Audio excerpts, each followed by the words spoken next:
Bonjour David. Bonjour Gérald.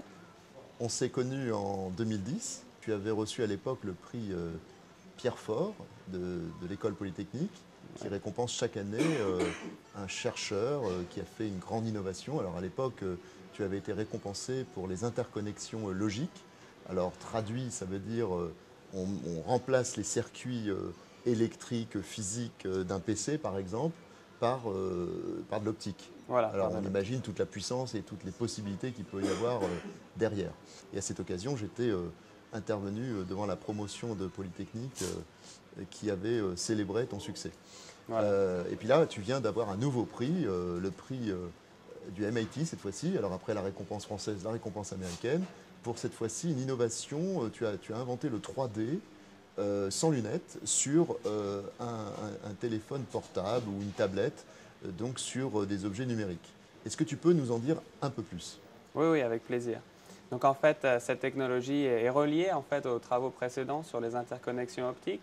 Il se trouve que c'était comme un accident en fait. On s'est rendu compte que certains composants qu'on utilisait pour coupler la lumière, depuis des fibres optiques jusqu'à dans des puces photoniques, en fait, la même technologie pouvait être utilisée pour projeter des images différentes depuis un écran transparent dans des directions différentes de l'espace. C'est comme ça que la 3D sans lunettes marche.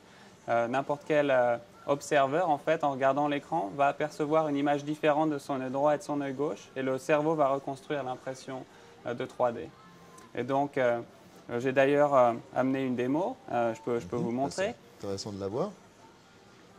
C'est un prototype en quelque Voilà, sorte. donc celui-là, c'est un prototype. On peut imaginer une version un peu plus grande, équipée peut-être un téléphone portable ou une tablette, comme tu l'as dit. Donc là, c'est très à propos. C'est donc un logo de HP qui semble sortir de l'écran et donc qui bat avec Oui, on une voit à certaine travers, hein. fréquence. Effectivement, et on voit donc à travers. Et donc, la cerise sur le gâteau, c'est donc la transparence, le fait qu'on peut voir des Ouais, deux c'est vrai. côtés. Voilà. On peut la voir si je la mets sur ma chemise blanche. Là, on voit vraiment la transparence. Voilà, tout à fait.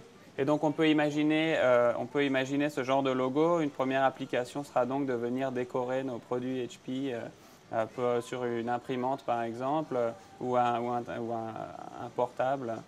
Mais effectivement, à plus long terme, le but c'est vraiment de réaliser peut-être une tablette transparente avec donc une Et gamme les de displays applications 3D. sont énormes, quoi.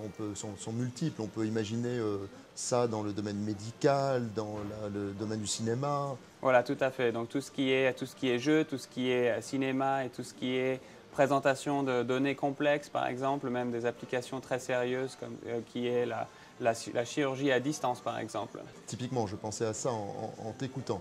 Et comment alors, avec toutes ces technologies qui n'arrêtent pas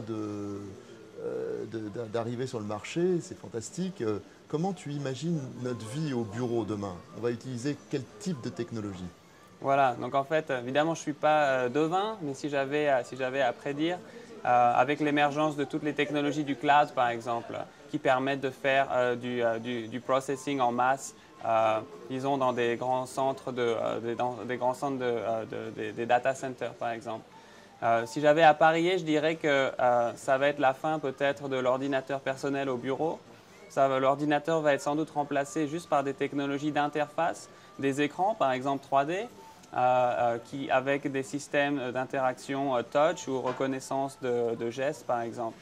Et toutes les données en fait récoltées par ces technologies d'interface vont ensuite aller donc dans les data centers pour en extraire de l'information, pour pouvoir transformer l'information et en fait ramener l'information dans l'environnement de travail. On peut la visualiser de manière Et nouvelle, l'exploiter, peut-être quoi. en 3D et l'exploiter voilà, pour faire des modèles peut-être plus engageants pour des clients ou en fait avoir une perception plus intuitive, par exemple, de molécules en 3D pour une boîte pharmaceutique ou par exemple un nouveau modèle d'architecte ou de boîte de design, par exemple. Voilà. Donc ce qu'on voit dans certains films un peu futuristes, où on a l'impression qu'on peut utiliser un écran, déplacer des objets avec des écrans qui sont transparents, etc.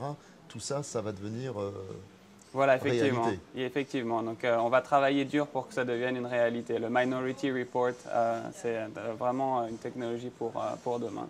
Bon, bah écoute, on sera donc tous des Tom Cruise. Et en attendant, bah écoute, on a confiance en toi et ton équipe et on te félicite à nouveau pour cette belle récompense. Merci et merci de m'avoir reçu à Paris encore une fois. Et à très bientôt.